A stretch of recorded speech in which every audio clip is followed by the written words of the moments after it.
একাত্তরে চট্টগ্রাম মহানগর ছাত্র সংঘের সভাপতি ছিলেন মীর কাসেম। আন্দরকিল্লার মহামায়া ভবন দখল করে ডালিম হোটেলে গড়েন নির্যাতন কেন্দ্র।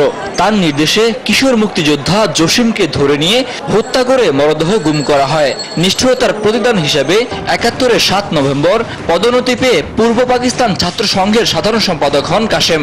অল্প দিনের মধ্যেই বুঝতে পারেন পরাজয়ের আলামত, চলে যান আত্মগোপনে।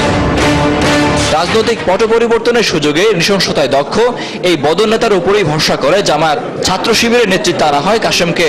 এ সময় মধ্যপ্রাচ্যের বিভিন্ন দেশ থেকে মসজিদ মাদ্রাসা স্থাপনের কথা বলে অর্থ সংগ্রহ আর সেই অর্থে ব্যবসায়িক প্রতিষ্ঠান স্থাপন করতে থাকেন তিনি। কয়েক বছরে গড়ে তোলেন বিশাল বাণিজ্যিক সাম্রাজ্য।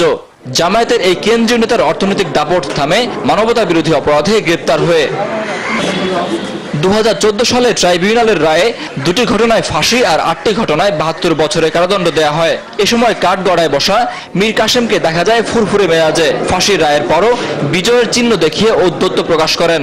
এর পেছনে ছিল আর্থিক জোর। বিচার বন্ধে নিয়োগ করেন লবিস্ট। ক্যাসিডি অ্যান্ড অ্যাসোসিয়েটস নামে সেই লবিস্ট ফার্মকে কয়েক দফায় $২৫ কোটি দেয়া হয়। কিন্তু শেষ পর্যন্ত আইনের কাছে হার মেনেছে আর্থিক দম্ভ। আপিলের রায়ে কাসেমকে জসিম হত্যায় ফাঁসি আর অন্য ৬ ঘটনায় ৫৮ বছরের কারাদণ্ড বহাল রাখেন সর্বোচ্চ আদালত।